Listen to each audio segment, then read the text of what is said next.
Hi everyone. For this particular video, I wanted to respond to something that came up with a recent unveiling of 4 new characters for Street Fighter 6, specifically the character Marisa, and how I feel she has a very fascist feel to her overall design. And full disclaimer before I start, I am a anarcho-communist, I am a trans person, and I'm currently writing a book about neoliberalism and fascism in American media. American media being media produced by the United States, but also by its allies, people who historically side with the United States, one of those being Japan post-World War II. Japan was occupied by the United States and then went on to become one of the United States' greatest allies. And that's something that you can see in the here and now. And there's this overarching kind of presumption that, oh, well, the United States, they're the good guys, the myth of the good war, the United States, and also that their intervention around the world by occupying countries and spreading freedom and democracy only yields good, benign results. And that's just not true. Various instances of foreign policy aside, Japan and its own politics are something that allow for the creation of various popular neoliberal themes, sort of a globalization of various nations that are known by famous fighters, a world tournament, if you will. And their treatment of Italy feels problematic to me because you have Marisa here, who is someone who has a helmet-shaped haircut in the color red. Now, I'm not sure on the specific type of helmet that it's imitating exactly, but it looks Grecian, it looks Roman, it has that hauntological sort of Nazi feel to things where, again, it's a glorification of an idealized past as envisioned by people like Mussolini, people like Hitler. Not only that, they feel like a trans Tolkien character in a resurge of fascism within the Street Fighter canon. They are a character who, when you look at them, they feel fascist in terms of their overall size, their depiction of strength, the red and the black color scheme, the background as hailing to the glory days of old empires that are being revived in the present. And it's not just this particular image, but if you watch the entire thing, you have people in the background, that Zack Snyder sort of Renaissance approach to the Spartans and also various forms of Roman gladiators. So a Grecian Roman kind of pastiche, and you throw in Hercules, for instance, but it's all sort of swathed in red and gold and black.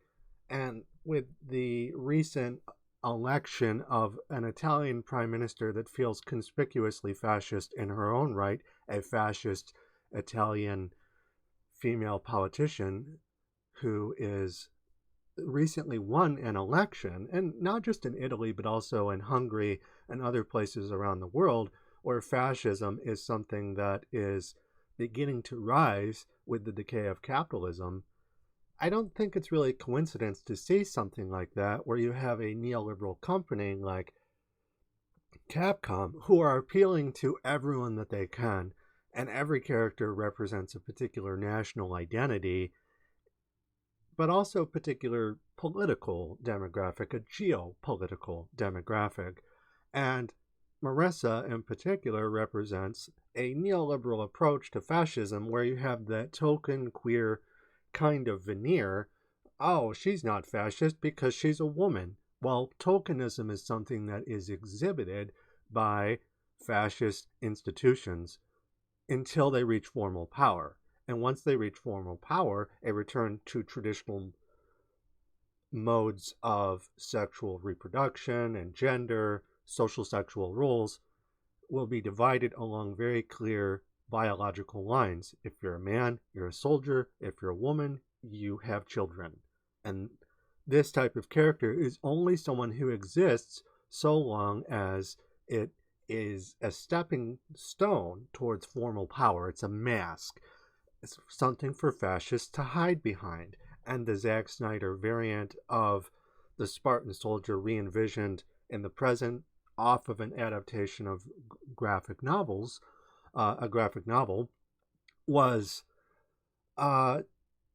another kind of disguise where it's not the fascism of Hitler's Third Reich or Benito Mussolini's Italy, and yet at the same time the ideology of that is something that is very much present within the film, a rejection of modernity, of degenerate themes, sexuality, and various other things, in place of these supermen who uphold the status quo of a fascist reinvented kind of Sparta. I mean, it's not identical to the Sparta historically speaking, it's a hauntological variant.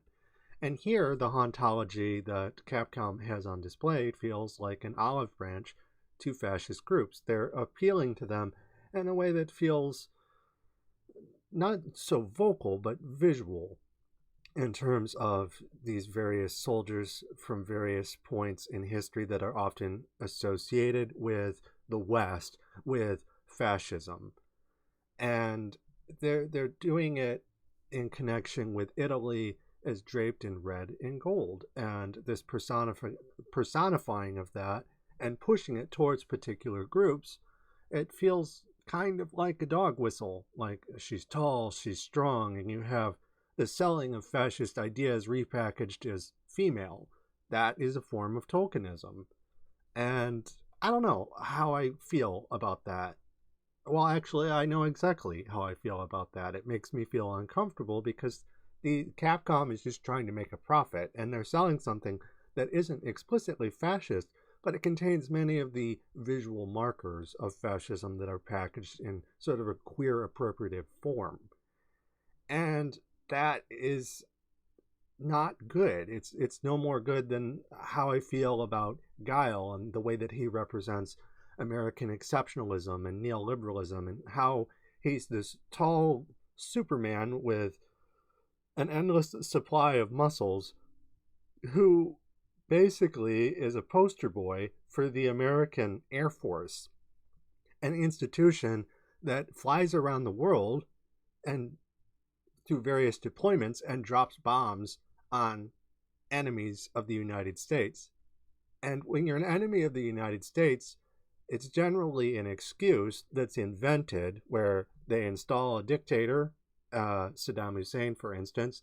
Then Saddam Hussein does what you want them to do, and then you invent an excuse to go in there and take care of Saddam, and then install a new government that you can exploit through a neoliberal kind of approach. You reinvent everything from the ground up economically so that you can exploit the region to its fullest, take advantage of the oil, the population, and the infrastructure, and everything else along with it is just kind of an excuse.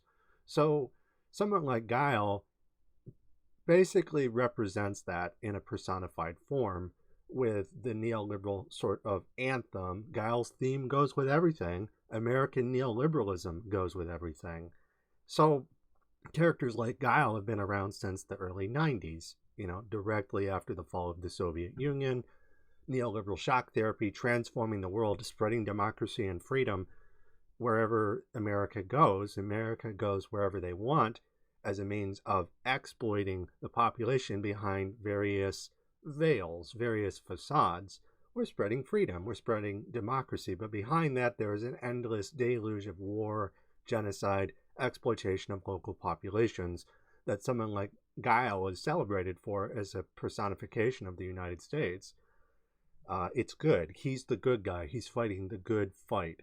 And I have to wonder about a character like Marisa, where she is that cartoon variant of fascist Italy, an Italy that is demonstrating its fascism through various fictionalized forms.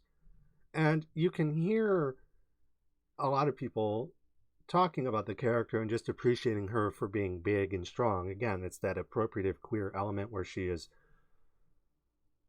just big and muscular. She reminds me of one of my exes, very, very wide, very tall, very physically strong, very much about this butch kind of persona. And that was kind of their particular approach to queerness. And the buck also, however, stopped there. And if you deviated away from that and sort of veered off into other forms of queerness besides just someone who's very like masked but also cisgendered, my ex, for instance, would hate that. So you have a lot of people who I feel like are the target demographic of someone like Marisa who are absolutely thirsting over her the same way that they may have thirsted over Junker Queen from Overwatch or Lady D from Resident Evil 8. And it doesn't necessarily, just because you have someone who's marketed towards a male demographic through an ironic kind of sexual attraction where you don't have like big strong men that are lusting after small meek women, maidens if you will, but rather you have fascist or neoliberal, individuals who are thirsting after big strong warrior moms instead. So it's a different kind of fascism where you have the mask of fascism as something that is kind of goes into conflict with the proponents of the organization, someone who's small and wimpy like Nick Fuentes, who doesn't convey a veneer of strength or conviction as toxically or as awfully as Adolf Hitler, despite the fact that Adolf Hitler was a total dweeb. Even someone like Richard Spencer, who until he got punched in the face, tried to convey himself with an air of total like seriousness. And though the rhetoric of someone like Nick Fuentes is also quite serious, he just gives off this, what Hassan Piker would refer to as goober vibe, where he's difficult to take seriously. Whereas someone like Matt Walsh believes what they say with utmost conviction. And it has this unintended side effect, I think, of masking the threat of fascism by kind of catering to that thirsty, nice guy / incel side of fascists, where they're going to be thirsting after warrior moms. Now, there isn't anything necessarily wrong with having a hard-on for a girl boss, but at the same time, this particular girl boss is garbed in red and black and very much personifying that idealized kind of neoclassical past, the likes of which Mussolini would have glorified, or Hitler would have glorified, a return of the imperium, a return to traditional hierarchical modes of power, where men are men and women are women, and it's clearly and neatly divided. And this type of vanguard, this token vanguard with a queer character like Marisa, is ephemeral. It lasts only as long as it takes for fascism to gain formal ground, to gain formal power. That's not to say that I don't enjoy the idea of a strong, powerful woman in that conventionally masculine sense, but this type of appeal is one that doesn't really do a lot of legwork in terms of catering to other forms of queerness. The Wheyfu, instead of a waifu, it's a Wheyfu, the consumer of whey, bodybuilders, that kind of thing, is effectively an old conservative approach to female strength, the neoliberal idea of, well, anyone can be a fighter. But historically, that leads to fascism because neoliberalism is a disguise for capitalism and fascism going hand in hand. One is endemic of the other, and neoliberals historically go to bat for fascism by downplaying it or treating it as like some kind of essentialized enemy. So I would bet, good money that Marisa is a villain, and the red, white, and blue of that liberal sort of France kind of persona, the ballet supermodel, neoliberal in its own kind of way, of Marisa, like the two of them are natural foils of each other. The red and the black versus the red, white, and blue. And that is, that somewhat, outdated form of globalist politics that has survived into the present through Capcom it doesn't really seem to have changed all that much for Street Fighter 6. But the fact that they're willing to basically have a Nazi-esque villain in a centrist story like Street Fighter, where, okay, force is the end-all be-all. Might makes right, but you have to have good guys and you have to have bad guys, so you have to have Nazis. It's a form of Nazi apologia, which allows them in the free marketplace of ideas, where these types of things are communicated exclusively through force. And on that last point, the conveying of these particular ideas through force as being kind of sacrosanct, all that matters is the fight. All that matters is that sort of story, but it's dislocated from like historical reality in the sense of it's not taken seriously as being connected to real world things. Instead, it's just a recursive pastiche tied to various simulacra or copies of copies of copies of things that really never actually existed. It's hauntological pastiche. And that is an issue because you have these representations of real world countries that try and convey them in ways divorced entirely from material reality. And that takes on its own hyper-real kind of form where it becomes more real than material reality because it's spread everywhere. And you have people like this chuckle clown, Rooflemonger, who is absolutely thirsting over Marisa. And there are just various instances throughout this video, so I guess I'll try and find some of them. We've seen in the trailer, and also just some straight up all new things for her, which are very, very interesting. Not the least of which is one of the universal mechanics of the game. So here's one example, and before I show it real quick, one idea of fascism is the cult of machismo, action for its own strength. Strength personified, the glorification of strength against a perceived foe. So if you're going to defend yourself against someone else, there has to be a perceived threat, and you have to basically be as violent, as powerful against them as you possibly can. After it connects, you can see like smoke coming off her hands. I just think that's really, really cool. Now, real quick, just listen to his voice and he's not just thirsty, like he is absolutely selling this idea of how awesome Marisa is, and it's not subtle. And speaking of cool, ain't nothing cooler than super armor. So that kick, Marisa just completely blows through it and decimates Manon. Love the animations.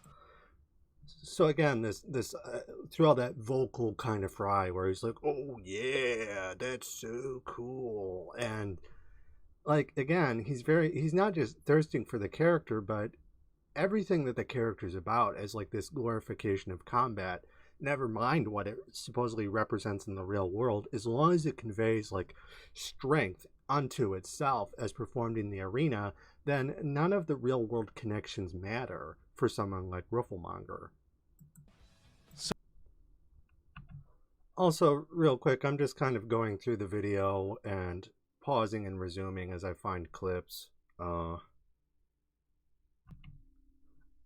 so in this particular part of the video, Rooflemonger is talking about something in the game called Drive Impact, which is something that when players activate, they perform like a forward-moving motion and they do an attack, but then they're armored.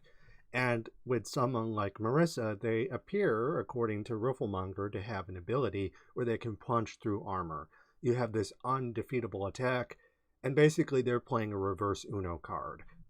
And they're just like, your attack is unblockable. No, my attack is unblockable.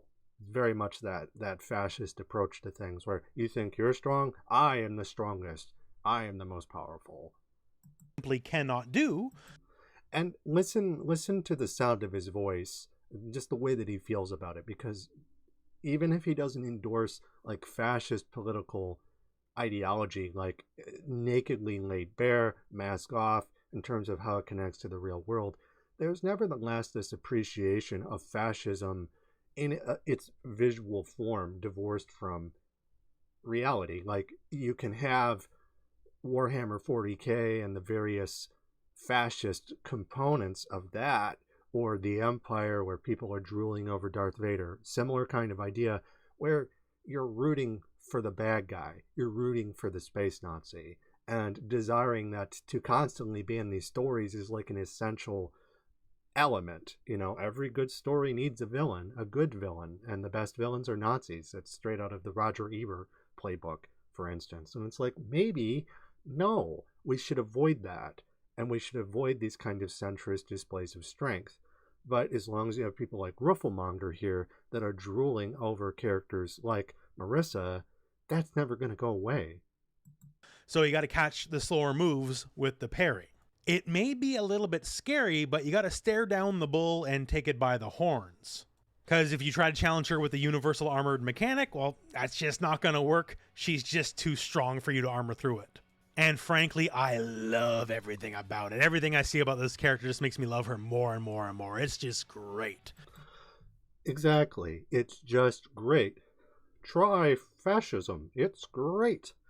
And it's like, you can have strong, powerful characters and it's just a fighting game.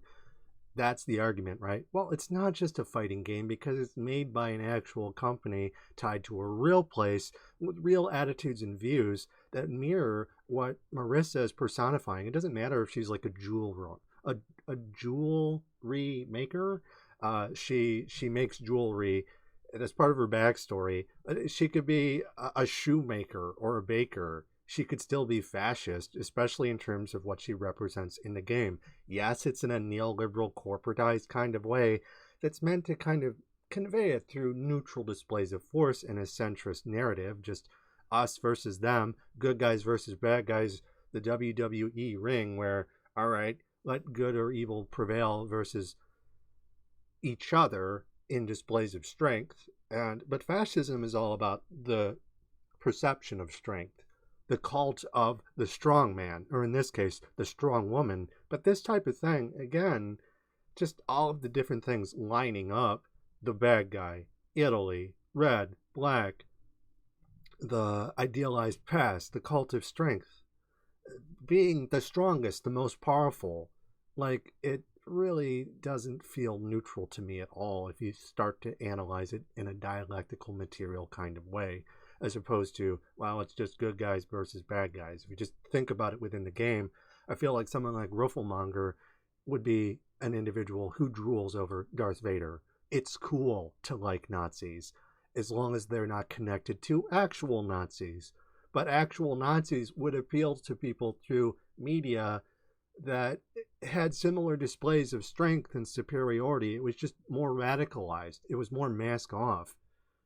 But it doesn't change the fact that this type of product, if people are constantly dialed into this and drooling over this kind of thing, they might be more likely to shrug their shoulders when fascism starts to rear its ugly head, because fascism is going to take away the rights and powers of those who are more marginalized, and then it'll colonize itself. But up until that point, this guy can just play Street Fighter 6 and be like, whatever, it's no big deal. I love Marisa. I love big, strong women. All right, well, she's an Italian she-wolf. All right, that's a problem. It would be like thirsting after the inspector from Andor. It's a similar kind of character. Sure, you can find her attractive in a certain ironic kind of way, but to do it where you're not thinking about how these things correlate, the fantasy with the real world, that's a problem. It's an apathetic, empty-minded kind of consumerism. And this kind of video is sort of the opposite of that. I think it's all about just advertising the fighting moves. Oh yeah? You thought that Guile was cool? You like Chun-Li? Well, you ain't seen nothing yet. Look at Marisa and how strong she is. Look at her super moves. And it's like someone holding up an action figure amongst a series of other action figures and just excitedly talking about the action figure in relation to the other series that it's a part of. They're not talking about, all right, well, what does G.I. Joe have to do with U.S. foreign policy? You know, it's like a deliberate refusal to engage with these things in a political, economic, materially enlightened kind of way. And that's a problem, because that kind of complacency or unwillingness to engage with fascists as a legitimate threat to all peoples lets them start to materialize quite literally in spaces like this. Like, this feels more overt than Darth Vader. Like, this, again, just the color scheme and all of the other things that I've rattled off feels a little bit too on the nose, because when you include characters from other countries, you're representing those countries in their particular approach to things, being proud of one's heritage. Well, you don't have to be a Nazi to do that, but this is exactly the type of visual rhetoric that they would employ. And they'd be like, I'm not a Nazi. That's obscurantism. And that's what they do. They're like, oh, well, she's not a Nazi. She makes jewelry and she's a member of the queer community. It's still tokenism. And it's still hiding the fact that Nazis are historically bad faith, and they would use this kind of tactic as a Trojan horse to allow them to slowly enter the public sphere until people grow more and more comfortable. You start seeing more and more of it. And seeing something like this from Capcom is worrying. They've never exactly been particularly graceful or subtle. I mean, they're a neoliberal corporation that is selling like personified national supermen and superwomen personas to their customers in ways that very much align with fighting is good. And it's such a gross simplification of like geopolitics more generally, which is the whole point. This doesn't raise like class consciousness will not happen if you play Street Fighter and you just look at it unironically within the text. But fascists could very easily come to power if they start introducing shit like this, and then people grow complacent. Instead of seeing Mussolini, instead of seeing Hitler, they'll see Marisa. They'll see that nurturing kind of muscle mom. And then as time goes on, fascists will take power, and then this type of thing, Marisa will transform into a man. The same way that Stormfront originally was a man and then turned into a woman for the boys. Like, you're going to have a reversal of that when things, as formal power becomes increasingly fascist, people will start to see these icons revert to more traditionalized, sexually dimorphic forms. And also, the kind of resistance here where, like, I just straight up say it, Marisa is, from a purely cosmetic standpoint, fun. But from an ideological standpoint, she feels like a token queer character for fascists, sort of a neoliberal olive branch to the alt-right. She's Italian, with a red and black color scheme, and devoted to massive displays of strength tied to a glorified neoclassical past, the Roman-Grecian pastiche. Street Fighter has plenty of characters like this, Guile personifying American exceptionalism and neoliberalism, for example. However, in times of rising fascism, I'm not sure how I feel about making Marisa so overtly fascist in her appearance. To which Rooflemonger replies, please be a copy-paste. Like, please tell me you're joking. It's like, no, I'm dead serious. Like, I meant what I said when I wrote that. And it's just kind of icky in terms of, like, he's like, oh, it's not political. You can't be serious. No, I'm dead serious, because like this is how fascism historically operates. It passes itself off as just something harmless, something as harmless as Marisa, and then it becomes increasingly radical the more formal power it has.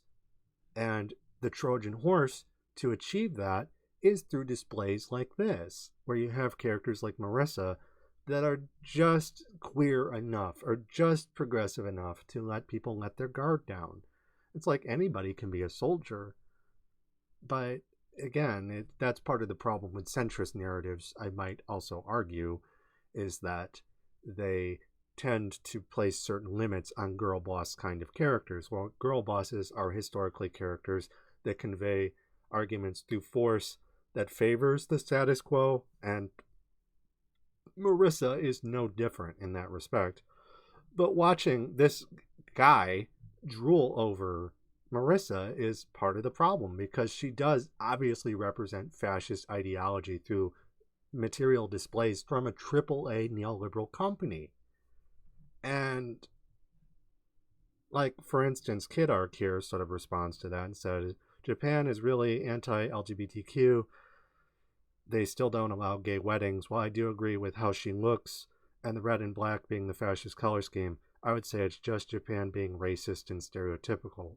But that's, even if Japan were racist and stereotypical, this is an export. This is a cultural export that's seen throughout the world. So their racism and sexist stereotypes is something that manifests in a neoliberal way. It's globalized, it's sold to the world. So this kind of attempt to neutralize fascism and just treat it like Zack Snyder's 300, which was also an attempt to neutralize but also glorify fascism within a good versus evil narrative.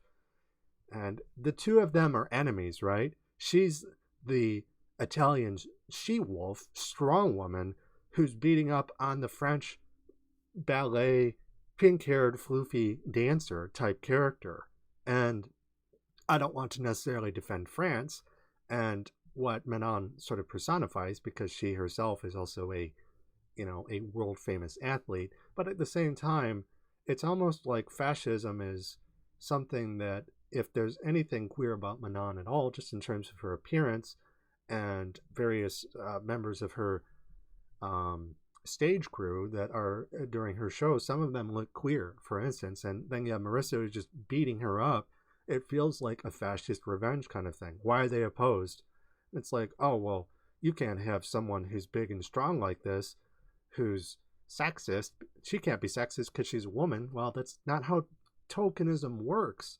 It's like fascism is bad for fascist people because it leads to the imprisonment of the token few once formal power is attained. And in the meantime, people like Candace Owens, people like Blair White, they're doing the dirty work of the larger conservative groups that they represent. So that's how I feel about Marisa. Like, it's an even worse form than that of Zarya, because like with Zarya, there was at least that bubblegum kind of appropriated LGBTQ component where you had the strong woman who was ostensibly a lesbian.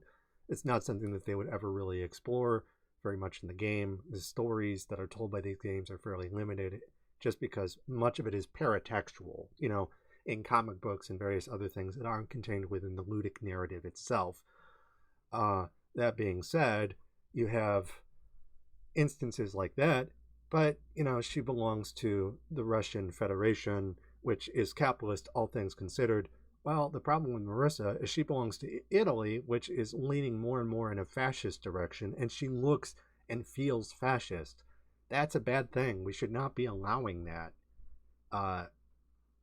She shouldn't be a playable character. I don't think we should live in a world where you have characters, Nazis in games, where the problem with centrist narratives is you can pick sides, and you can have people that play someone like Marisa and they're just thirsting after it, but then you have the obscurantist fascist mask-on types who are playing the character, and then again just treating it in a very masturbatory kind of way, where this is a gateway into more radical forms of fascism. But in the meantime, I mean, this is what the mask that they're wearing, literally Marisa, the character, they're playing the modern Nazi.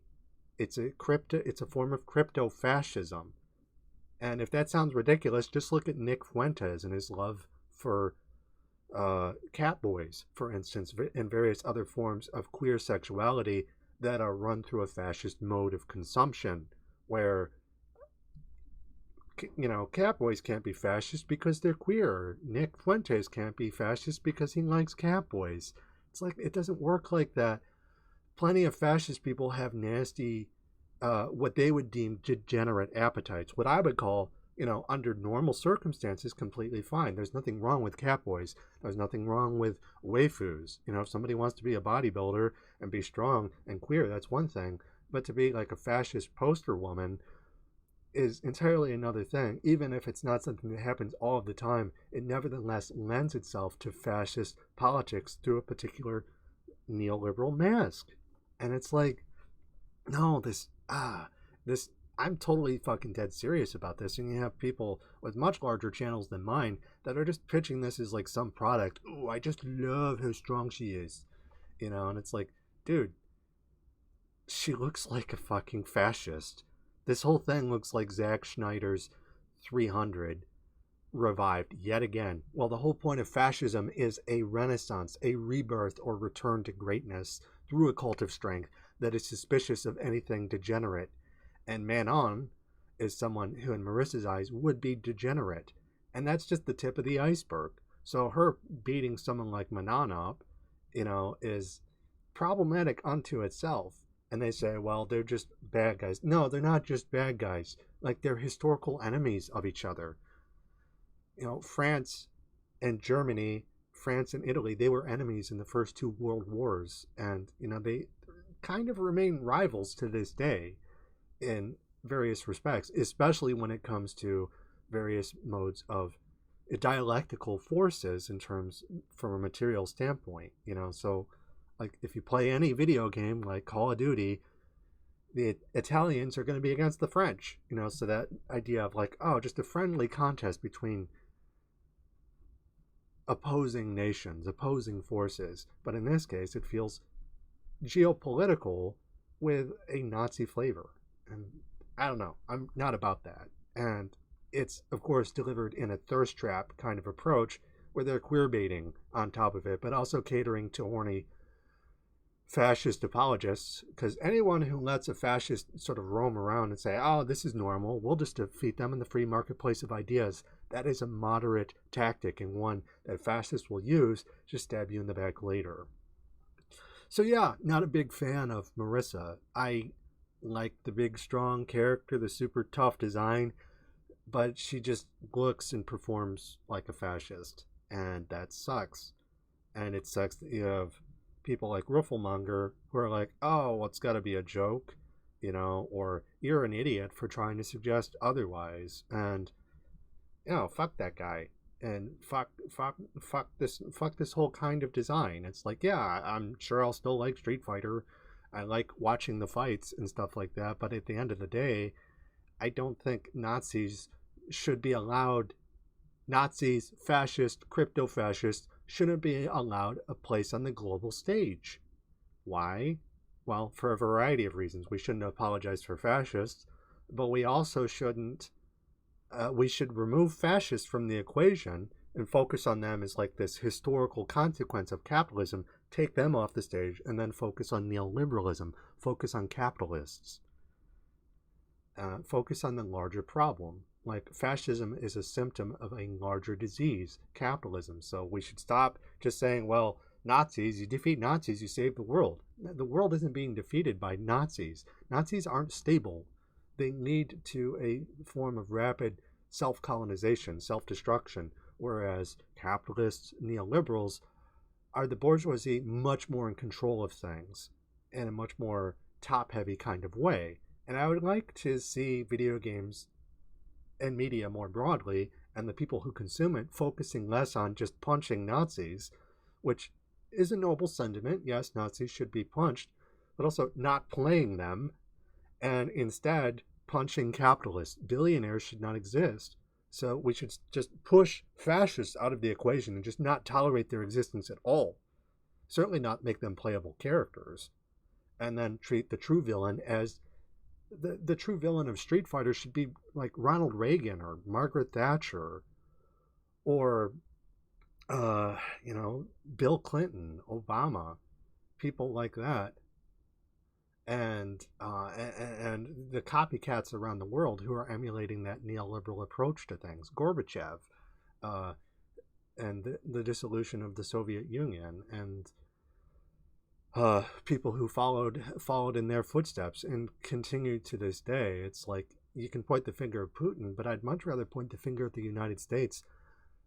Like, Marisa is like the obvious cartoon bad guy. They're the Darth Vader of Star Wars 6, and I guess that would make JP the Emperor.